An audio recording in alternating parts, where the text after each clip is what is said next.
Hey guys, John Gray, Self-Empowered Consulting. This is video number 5 in my podcast series, From Stuck to Aligned, Redesigning a Life That Feels Like Yours. The question I often ask myself is, where in my life have I been lying to myself? Seems a strange question to ask, doesn't it? But let's put that into perspective. I got the idea about asking this question from my music mentor.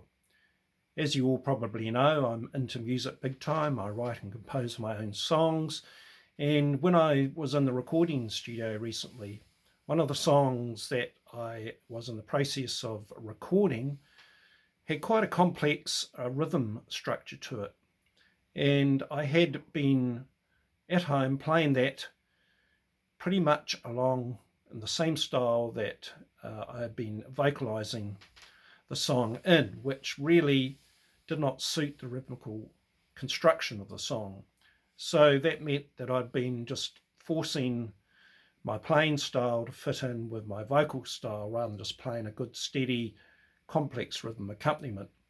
Now that's all and good when I'm on my own, but when you get in front of a good rhythm section, you get found out pretty quickly.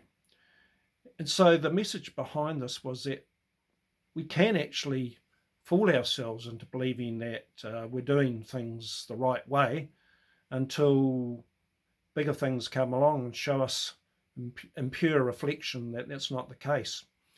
So that idea, I thought I can transpose that into my coaching business, because we often do that in life. We cover up the things that we're not doing very well and then focus on all the level 1 stuff, which is fine. We've made achievements, we've had success at that level, we've got the house, we've got the fast car, we've got the progress, we've got the career.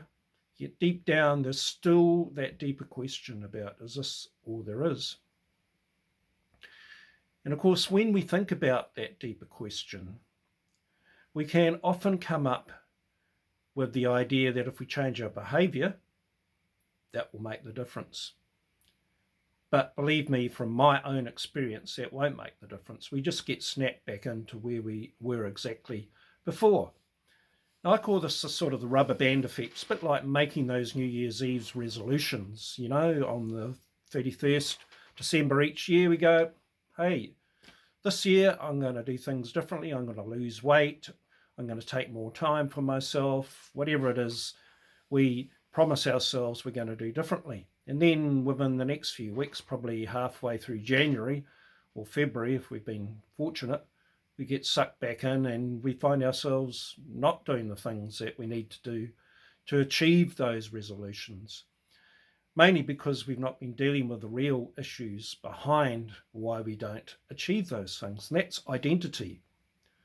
So growing up, we've developed an identity about ourselves based on what society or our families or our experiences have taught us. So we develop a belief system around what's possible, what's not possible, and we drag this with us, and that gets us so far.